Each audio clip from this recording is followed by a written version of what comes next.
Before we start, if you guys enjoy spooky stories about rules, horror, or time travel for the time being, be sure to drop a subscribe if you enjoy this content. Let's get into the story. Before we start, this is a few-part story, so if you guys have not heard part 1, be sure to check it out, and stay tuned for parts 3 and 4. Let's get started. "What the fuck?" Sakith whispered, as he looked at me holding his corpse by its feet. "Still think I'm losing my mind?" I asked, almost smugly. "This can't be real. What?" he began. "Later," I interrupted. "Help me move this body into the storeroom, quickly, before someone comes in and sees me with your corpse." He nodded quickly and moved to pick up his clone, future self, by the arms. I can't even begin to understand how he must be feeling now. What it must be like seeing your dead body with its head caved in. "So, he grunted. Future Sakith was fucking heavy. I really tried to kill you? You did see the door, right? And you do see the shotgun over there? And the multiple holes in the walls? Sorry, I guess? Nothing to be sorry about. At least, not yet," I said, and chuckled as we moved the body to the storeroom. A couple of seconds passed in uncomfortable silence as we both tried to make sense of the situation. "Fuck," he shouted suddenly. "What?" I asked, feeling a little alarmed. "Am I going bald?" he screamed as he pointed at the body. Sure enough, signs of male pattern baldness were there. I started to laugh. He joined in, and we were soon laughing our asses off right next to the dead body in the cramped storeroom. We heard footsteps coming up the stairs. I shot Sakith a look. I was terrified that maybe it was yet another Sakith coming to finish the job that Sakith 2 had started. A flashlight illuminated our dark living room, and we soon heard the familiar, raspy voice of our landlord. "What did you two idiots do to my door? I warned you, no more experiments with explosives in the house." I quickly got up and ran to the front door, or whatever was left of it. Damn. Mr. Aurora was pissed. Rightfully so. We hadn't been the best tenants. "Good evening, sir. Beautiful night, isn't it?" I asked, with all the charm that I could possibly muster. "Yes, it is night. Time to sleep, not to destroy my property." He shook his finger in my face. "I'm so close to calling the cops on you, too. The only reason I don't is because I owe your father a debt, Khalid. If he hadn't saved my life in Kargil, you two would have been kicked out a long time ago. I even forgave you when you broke the toilet and flooded this house with shit water. That was 2 years ago, and your antics have not slowed down." "You truly are the best, sir," I smiled. "Go to sleep, Khalid," he said, and then pointed at the door. "And you're paying for this." I nodded as I watched him walk away. "It's beyond time you got married," he added as he went down the stairs. I rolled my eyes. Always with the same shit. I'm only 27. Give me a fucking break. I closed the half door and walked back towards the storeroom. "We should call the cops," Sakith said as he popped out of the kitchen. "Definitely not," I said. "Why not?" he asked. "We have no idea what the fuck we're doing. Dude, we need help with this." "Are you fucking crazy? All of our research will be gone if we do that. Everything we've worked for will be gone, taken away by some incompetent government scientist and some idiot bureaucrat. Fuck that," I said, feeling offended that he would suggest something so stupid. "It's dangerous, man," he whined. "So, do you realize what we've discovered here? This is game-changing, my guy. Our names could be up there with Einstein and Newton at some point in the future," I argued. "Then what do you suggest we do?" He was starting to panic. "Listen, man, I don't want to die, not now and not in the future." "You won't. We'll be back in time and capture the future you alive."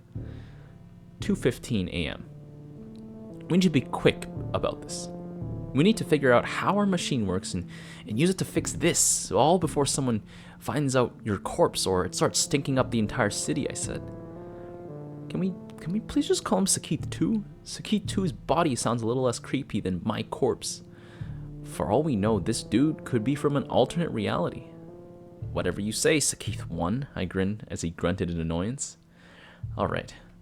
I got up from my chair and walked over to the whiteboard with my marker. I'll drop a quick timeline of my day and we'll figure out how this thing works. 15 minutes later, we had a rough timeline. 6:30 a.m. I wake up with a headache. Follow my routine. Strange sound on the roof. Is that relevant? Number 2. 9:30 a.m. I get to the lab. We perform an experiment with a machine that supposedly fries the transformer. Number 3. 11:45 a.m. I talk to Neha on the phone. This conversation still happened, even after the alteration in the timeline, and is presumably when I warned her in the altered timeline? 4. 3 p.m. Sakith tells me Neha's dead. 5. 10:05 p.m. We conduct another experiment. Neha is alive now. 6. 11:50 p.m. I get attacked by Sakith 2. So what do you make of this? I asked. Well, we're obviously dealing with two different phenomena here. We need to look at the machine and Neha's death separately from the future me, or Sakith 2 incident, Sakith replied. Let's deal with the machine first, since it's the one aspect here we can actually control, I said, and he agreed. I think it's the experiment at 10 p.m. that's the key here, I said, and circled that entry on the whiteboard. I believe I was able to send the memory packet back in time to the first experiment of the day, back when I didn't really have enough time to properly project the memory on my internal white screen, and my morning self ended up simply acting as a receiver of the message from the future. I must have been sufficiently alarmed by that memory and must have warned Neha not to go and meet you, thereby saving her life. But why now? Why did the machine send a message back in time when it hasn't done anything like this before? I asked. Maybe it was something to do with the settings? The transformer blew because of the power load, right? Sakith suggested. Or maybe it was the fact that your memory, this time, was significant enough to cause an alteration in the timeline. Holy shit. What? I asked. Remember how the settings in the machine were at their highest possible level for the second experiment of the day? He answered. Maybe the transformer blew in the morning because of the power output of the second experiment. Maybe, I wondered. But why didn't I have the memory of Neha's death immediately? Because you hadn't sent the message back yet, he asked. But the machine still destroyed the transformer even though I hadn't sent the message back, I questioned. Fuck man, it's only the first day and time paradoxes are really confusing. Sakith scratched his head. Half an hour later, we had a decent idea of how our machine worked. This is our understanding. Number 1, we start the machine and someone, only me or could it be anyone, inside it, concentrates to keep his mind clear enough to receive a message from the future. Number 2, after an X amount of time, we fire up the machine again. This time we send a memory, something that happened after the first experiment, back to the past. That is, at the time of the first experiment. This memory must be significant enough to change the timeline itself by moving the subject in the past to act in different manners than it did in the original timeline. And then number 3, the subject retains memories of the original timeline and not the altered timeline, even though his own actions have brought about the alterations in the first place. Now let's talk about my murderous best friend from the future, I said. Yes. First, why am I trying to kill you? Second, is it really me from the future or am I someone from a parallel reality and are there other versions of me trying to do the same? Sakith said. The term parallel reality itself is confusing because of all intents and purposes, we are shifting laterally in timelines every time we successfully use the machine, I pointed out. Fair enough, he conceded. Let's use the term parallel reality for those who physically travel through timelines and not just shift memories, so to speak. If they are doing that and are not just from the future. Third, he added, why now? Why am I trying to kill you now? I could have easily gone back to when you were an infant and slit your throat in the cradle. How touching, I said wryly. But interesting. Maybe the existence of the machine is important to travel sideways or backwards. You're right. maybe it has something to do with the usage of the machine itself. See, you were only attacked after you successfully sent a message back. Maybe each usage of the machine acts as an anchor point in time for them to travel laterally, or backwards to. So like, we can only send a message back to a point in time when the receiver is ready. They too need such an anchor point to come back, or sideways to, he said. Does this mean I'm open to more attacks each time I use the machine? Or in other words, could more of you travel in from other worlds each time I send a message back? Or is even preparing to receive a message from the future enough? I did hear a strange banging sound in the morning, I asked. That could have easily been a monkey, he said. We need more observations, I declared. Yeah. Also, maybe the usage of the machine is why you were attacked in the first place. Don't mess with time and shit, Sakith suggested. Alright, you fucking Luddite, I said. Being cautious isn't the same as being irrationally against science, he countered. Trying to kill your best friend is a tad irrational, no? I countered. He threw his hands up. So what now, I asked. Do we send a message back to the first experiment and overwrite the second experiment to warn my past self about your future parallel self? And Neha's death, he quickly added. Saving her is a priority.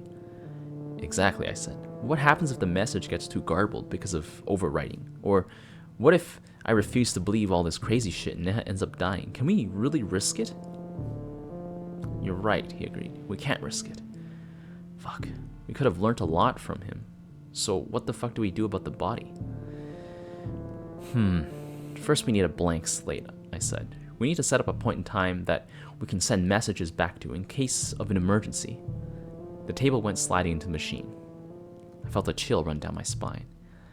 This was the first time I would be using this beautiful thing, knowing what it was. I was making history here. Me, Khalid Alam, the greatest scientist in the history of humanity. I grinned and ran my fingers down the inside of the machine. Let's do this, baby. She began humming, sounding so much better than it ever had.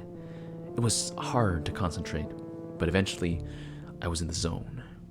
Everything else faded away, and the gentle hum of the machine and my internal white screen were all that remained. A minute passed, then another. After an unknown amount of time, the machine shut off and Sakith pulled me out. Is it done? I asked. I don't know. The power is still here, so maybe not. The settings and all are exactly the same as before, he replied. Maybe the transformer only blew because it was old, or because it was the first time the machine itself has adjusted to the load, I suggested. I guess we'll find out in the future, won't we? He shrugged. Now, about that body. 4:56 a.m. Why do you want to drink at this unholy hour? I exclaimed. It's 4 in the morning. I don't care, man. It's not every night that we dissolve a dead body from the future, he said. I'm still a little creeped out at how easily you're handling all this. I rolled my eyes. I was about to come up with a sharp retort about how I was the one whose life was in danger when my phone rang. Hello, Neha? Isn't it a little too early for phone calls? Khalid, she screamed. Are you okay? Where is he? Where is Sakith? He's right here. I looked at him. What the fuck now? I'll put you on speaker. Neha, it's me, he spoke. Sakith, thank God you're okay. Baby, I was so worried when you were answering your phone. I thought... She stuttered. What?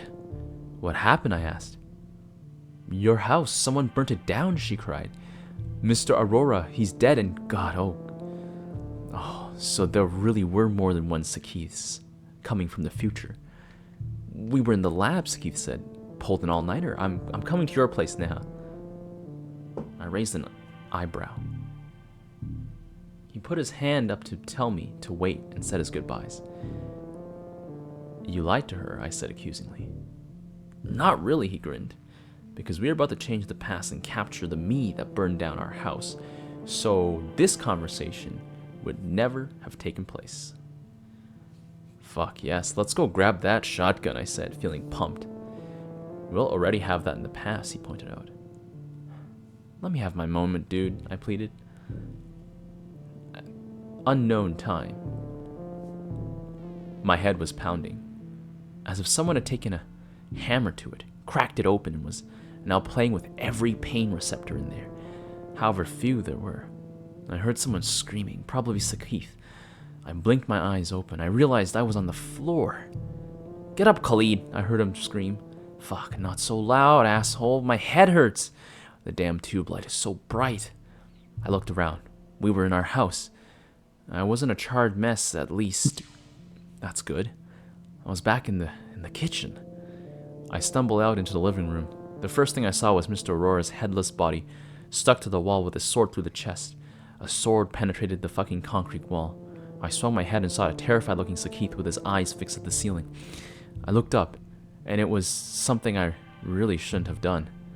There was another Sakith, crawling on the ceiling with his legs bent at odd angles like a demonic Spider-Man.